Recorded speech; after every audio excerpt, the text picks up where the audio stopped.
Welcome back, ladies and gentlemen. I'm Marcus Aurelius, and this is Mountain Blade Warband, Anno 1257, the Roman Empire of Nicaea.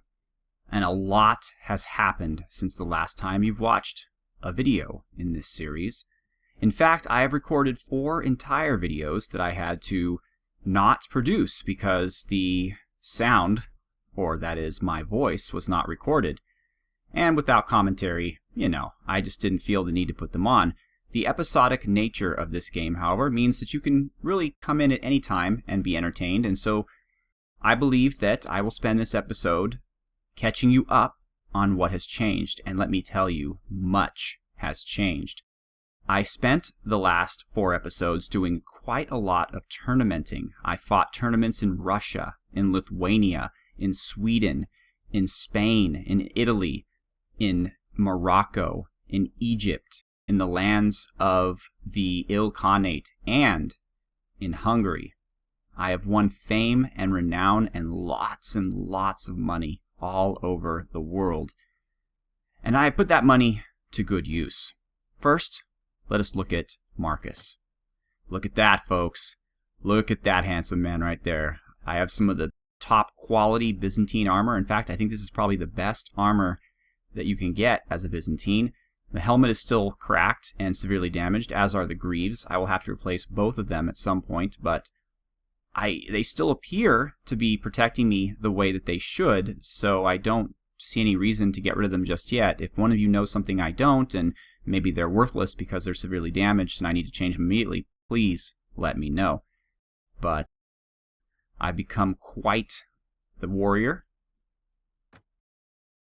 And my party has changed quite a bit as well. I have my 3 new knights who follow me, Demetrius, Alexis, and Alexander. I attempted to rename them, but it doesn't work. You can actually go into the screen, talk to them, make them show you their skills, and at that point you can rename them, but it doesn't stick.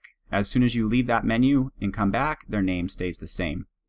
I have Armenians, and right now my party has low morale because of all of the different races represented here. We have some Balkan guys, but the real news is that I was able to catch a fight between the Ilkhanate and the Latin Empire, and I joined the fight on the side of the Ilkhanate. And so now, as long as I'm in the personal lands of the Turkish Sultan, the Seljuk Sultan of Rum, I can recruit Mongolians. So I have Mongolian lancers, skirmishers, horsemen, veteran horse archers, and horse archers. However, as I said, they are causing the morale of my troops to plummet. So that is a problem. Also, my party size is way bigger than I'm able to carry, and so that's hurting morale as well. I'm just stopping at every brothel I get a chance to, though, to keep things up, and we seem to be doing okay. Right now, we're going to run in and save Nicaea, which is being raided by a Latin party, led by Orthon de Tournai, the Baron de la Colovrate. I believe he is one of the guys who beat me at one point, or I had to leave troops behind to avoid him. He also has a lot of prisoners. I'm not going to keep any of them, but I would like to save them. Maybe the Ilkhanate will be happy about that since it's their people. One thing I need to tell you about is the macro situation, so let's just do that. Let's see here. There we go. Okay. So we were having so much success against the Latin Empire that other nations decided, hey, we want a piece of that. So the Ilkhanate declared war on them, Venice declared war on them, and Bulgaria and Serbia declared war on them. So now, all the Latin Empire has left is Constantinople and the 2 villages around them. This is actually a problem for us, ladies and gentlemen, and let me tell you why. If we want to reunite our old lands, we need Christopolis, which is currently owned, and Gallipoli, which are currently owned by Venice. So in order to take these lands, we are going to have to declare war on Venice, who not only has these lands, but their own land of Venice, these ports here, as well as Crete. So Venice is a big player in the world, and having to go to war with them would be quite damaging. Also, to get Larissa back and the village of Beroia, we would need to go to war with Hungary. That war ended, the initial one, we were at peace. But of course, if we want to get our lands back, that is something we must do. And finally, and most scary, ladies and gentlemen. If we want Janina and Castoria back, we need to go to war against the Ill Khanate, which is not something that I want to do. So I'm actually pretty happy with just leaving Janina and Castoria in their hands. Maybe at some point someone else will take them from them, and then we can take them from that person. However, I do see that eventually we're going to have to go to war with Larissa or with Hungary and Venice. Hungary, as you can see, has just gone crazy. They start here, right? But they have taken all of these towns here. They've even gone all the way up here against the Russians, and they even have taken Magdeburg, a large city from northern Germany. The Hungarians are a menace.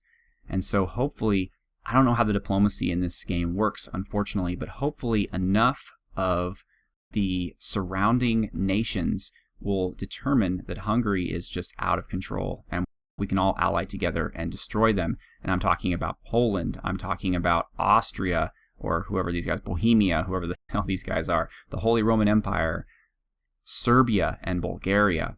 Although eventually we're going to be fighting with them too, I guess, at some point. I stated at the beginning of this LP that the ultimate goal and where we will stop is when Constantinople falls into our hands and becomes ours.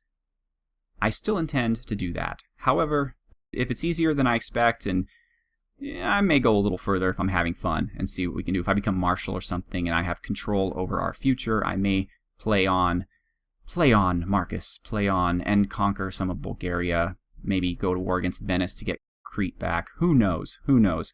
All I know, though, is I do not in any way, shape, or form want to fight the Ill Khanate, who own pretty much everything, and they are beating the living crap out of the Crusader states. As you can see, Jerusalem has been taken from them.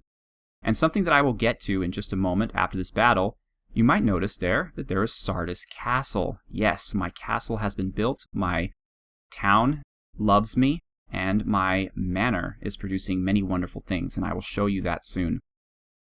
But first, there are some Latin dogs raiding Nicaea who need to be taught the error of their ways, so let us do so. You cannot run from us, Latins. Yeah, I know you, dude. We meet again. Oh, I got the better view when last we met, but I will assure you it will not happen again. It will, dude.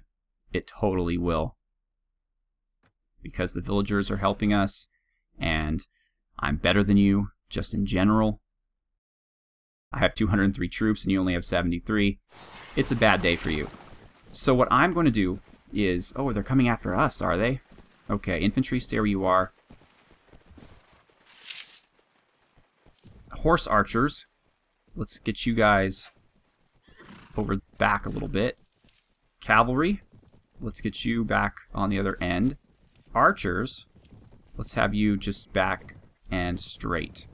There we go. Okay. The reason why I'm doing this is because my infantry is much more expendable, and frankly, they're better fighters. My cavalry dies a lot when I have them charge the enemy, so I wait till the end to get them involved. I also now have a Byzantine sword, which gives me a lot more reach.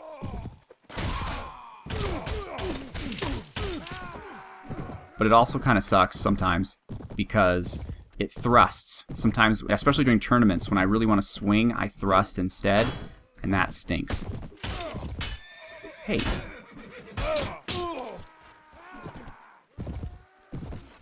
Yeah, enough of you. See? Just like right now.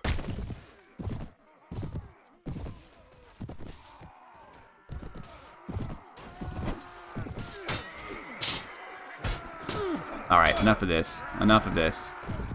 Infantry. Charge.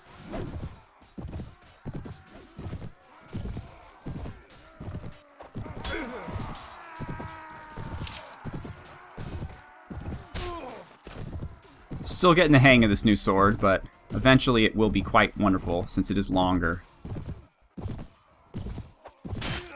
Like that, for example.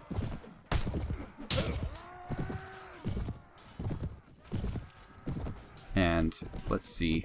Okay. Oops, I didn't mean to do that. Cavalry.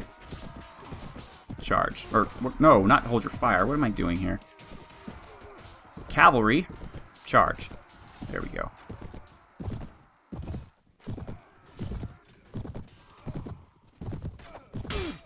Nice.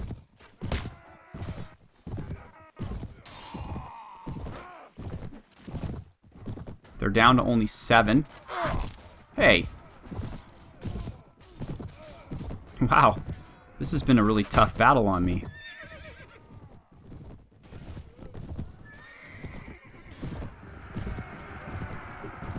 But tougher on them. And look, that's a cataphract of mine. See that guy there? Yeah, that's right. Cataphracts. We had 9 killed. 4 Greek heavy swordsmen. 1 Greek archer. 4 Balkan mercenary range. That's perfectly fine. This heavy swordsman, I'm surprised about that. They have really good armor. Other than that, just wounds. You are my prisoner. That is correct. Alright, all these guys, yeah. I don't need any of you. Well, no, because the Mongols are pagan. So this would give me Muslims and pagans, and no, I don't need any of that. So we're done. But let's get another Lancer. And, okay, lovely. So what I've been doing, ladies and gentlemen, because I have a castle now, is I've been recruiting peasants from across the world. I have been training them up to be at least medium in strength, which is relatively easy to do. Getting them past medium is quite hard, but stopping at medium is just fine. So I get them to that point, and then I put them in the garrison of my castle, where you only pay half for them. And the castle makes so much money that I'm currently, I think, gaining 8,000 a week from it, but only spending a little under 2.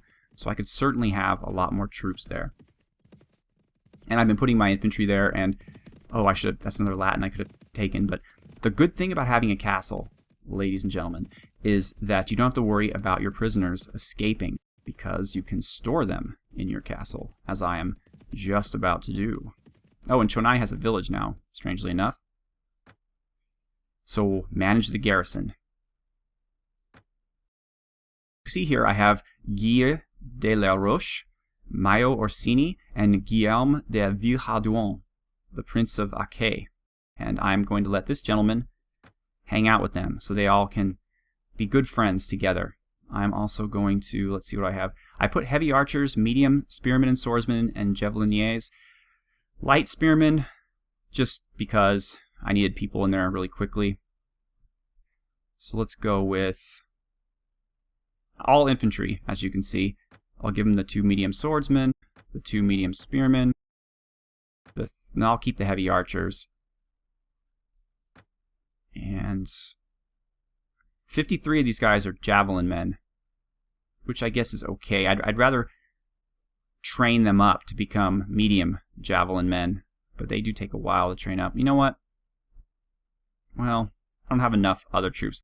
It's probably better just to give them to them. I'm trying to create my own force to be cavalry only, though I may have to eventually get rid of my Mongolian component. They are pretty cool, but you know, they're causing everyone else see morale's below average. They're just upsetting everyone, and I don't really want to deal with that. I have 3 cataphracts. I'm trying really hard. They're very hard to build up. These guys, wow, they got beat up. And as you can see, I have the armor algorithm working pretty well. So even my guys like Helge, Tychon, Nestor, and Versurgitas, who I don't like to get involved in combat, even there, as you can see, are wearing decent armor. Although I've been doing this all over the world, so they're not really wearing Greek armor. Like this guy, he looks more like Northern European or Eastern European. And especially these guys, I mean, they're wielding pole arms. Like this guy, yeah, he has this giant glaive. And he's Greekish. Greek-ish. Actually, I want to complete this. Go back. So, we can recruit volunteers. Yes, let's do that. Alright, so we can manage the castle. I'm currently building a prison tower. It means that your prison's a bit more robust, and it's less likely for men to escape from it. 13 days until that happens. You can see my great hall here. These are my loyal retainers here, my castle guards. And here is Helena, who rules my castle with an iron fist. Not much I can do with her, though. I can only ask her to buy food, which is unnecessary, or host a feast, which I don't have enough wealth or items to do, which is something I don't really care about. You may be aware, my lord, of the quarrel between Emperor Theodore Lascaris and Strategos Georgios Muzalan, which is damaging the unity of this realm. If you could persuade the lords to reconcile... Alright, I like that idea. Let's do that. Also, one thing to note is the Emperor was taken prisoner by the Latins, and I attacked them with a force that was only 2/3 as strong as theirs, and I crushed them and freed the Emperor. So he is like my BFF right now. He thinks the world of me. There's my Chamberlain, who doesn't really do anything, and my Constable, who doesn't really do anything. But yeah, this is my house. It could be better, I suppose. You know. Let's take a walk around the courtyard. Kind of look at the area. So, yeah, it looks nicer on the outside, honestly, than on the inside. I think this might be my prison. Yep, it's the prison guard. So, yeah, all mine, ladies and gentlemen. This is all mine. This is my magnificent keep. I will refer to it as Fort Marcus, though it, of course, is Sardis Castle. But this is my wooden staircase, and these are my battlements. And see that out there? That's my forest. So, yeah, good stuff. So we're going to leave, though, because I'm going now, at the end of this video, to my manor to show you some of the amazing and dramatic changes that have taken place there.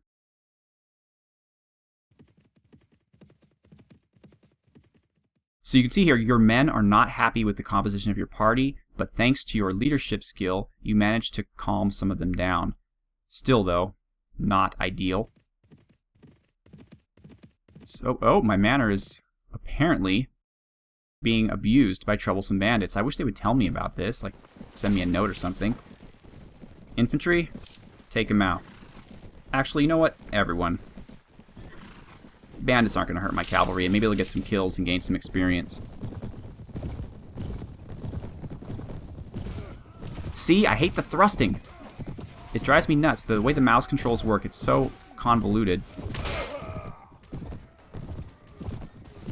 It really kind of stinks. But it's worth it for the sword's length. Which is quite nice. I have too many troops, though. They get in the way.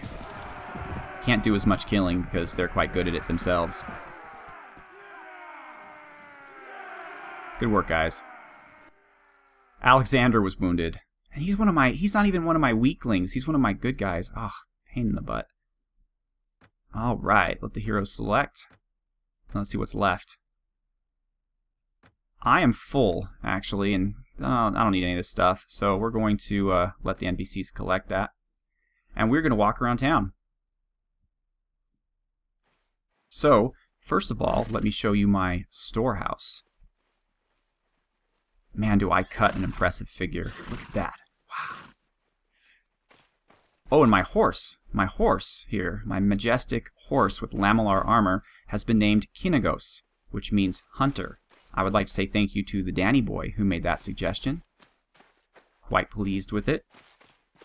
Hello, warehouse master. Let's take a look. So I have fish, ale, and actually that's all for right now, but believe me, folks, I have a lot more than that coming.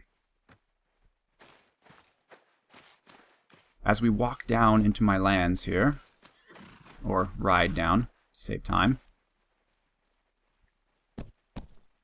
you will see. Look at that. Look at my thriving metropolis. Walls are coming. I have them ordered. I have them on order. They will be built soon. My downtown is quite thriving. I have a tavern.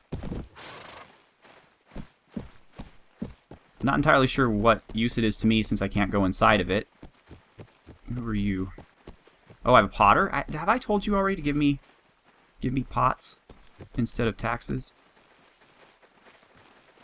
No. Yes, he's giving me pots. Okay, good. I'm having them all give me their material and trade. Now, I'm worried about one thing, though. I'm worried that my storage might run out. So you might have unlimited storage, but you might not. So if you guys know, let me know, because then I'll tell the grain merchant and the fish merchant not to put things in storage so I could save room. For example, the blacksmith, who is giving me tools. Thank you, Sir Blacksmith. Let's go down here. Here's what I'm looking for. The armorer. Let's see. Oh, he doesn't have any money. Otherwise, I was going to sell him some things. But maybe He has better, let's see, this is 24. No, my leg armor is, I think, pretty dang good for what it is. What is this? 3? Oh no, those are worthless. This is 10, but they're, again, these are severely damaged. This is a 70 hat. This is only 60, and this is close at 67, but they don't look very Byzantine. So, no, armor, you're worthless to me. Sorry. Come on, horse. There we go. Bad horse, bad horse, bad horse, he's bad. So I also have a monastery, which I am allowed to request nightly orders from. I haven't tried it because it's expensive, and I don't know what I would get out of it. Maybe one of these days when I have a lot of spare money and I can do something like that. But one thing I have done, in addition to my complete prostitution empire, I can get the priest to raise the spirits of the men for 1,000 dinar. And the party gains some morale from that. Thank you, sir. Speaking of prostitutes, let me introduce you to my brothel. There's my head madam here. This is my own little brothel. And she is quite reasonable in price, actually. It's about 100 dinar less than your average madam, so I'm very happy with her and her abilities. And then down here, we have wool and linen. Yes. So that is my manor, and very soon it will have walls, and I'm building other things too. It costs about 6,000 gold to build anything, and eventually I'm going to build it all, but my people are quite happy and prosperous, and I'm quite pleased with how things have worked out. So there you have it. Alright, ladies and gentlemen, well, we are out of time. I hope that you enjoy all of the changes that have taken place since the last video. In the next video, what we will do is we will go and speak with our friend the Emperor, and I have no problem imagining that he will listen to me and decide to make peace with that dude. My only question is, will that guy also allow the peace to happen? Let's see. It was Georgios Irenikos. He likes me a lot, so that should probably not be a problem. Yeah, the Emperor loves me. I mean, I guess people will do that if you rescue them from captivity. But I also, where is it down here? You can see that, yes, K. Kavus II, the Seljuk Sultan of Rum. He is my boy, and he will let me recruit Mongolians whenever I feel like it. Unfortunately, apparently my men don't get along very well with them, which is quite impolitic of them, and I need to have a little talk with them, because that is not something that I look kindly upon. We run a multicultural and open-minded outfit here, and they need to shape up or ship out. Even this guy, my prisoner, he likes me. I'm just really a likable fellow. Unless you're these guys who don't like me at all. I smashed the Emperor of Constantinople in battle, and he fled like a little coward, and so I was not able to capture him. Don't know why Emir Dakir doesn't like me. Or Niaz Vasiliko Briach blah blah blah blah. Can't imagine why, but a lot of these random dudes like me a lot. One of these guys up here, Kunigas maybe? One of these guys is the Swedish guy who I came and helped as well. And the Doge of Venice, he's pretty cool with me, which is hilarious considering I hate Venice. But I can't hate Venice too much because I have a oil press in Venice that's earning me right now more money than any of my other business ventures. And then my ironworks at Milan is also earning me quite a good amount. And Verona. So if I go to war with Venice, I don't know how that works. I don't know if they burn down my business or they just take it away from me, or if it just stays there and produces money even though I'm at war with the owners of the city that it's in. Not entirely sure how that works, but all these businesses are making me piddly little amounts of money, but it all adds up. Rents from Sardis Castle and rents from Sardis, it says none and none. That is not true. I make ridiculous sums of money from them, and so this is not correct. As you can see, I'm a little low on money at this point. But tournaments are no longer the way that I make money. I make money by selling the goods from my manor, and as I get better and better goods, I will get more and more money. So things are looking quite well. To crush the Latins, the only place left to go is Constantinople, so hopefully the Marshal will decide to do that at some point. They're guarded by 800 men, but we have far more than that. And then, who knows? The future is wide open. So, I'm excited. I hope you're excited, and thank you so much for watching. I'm Marcus Aurelius. Have a good one.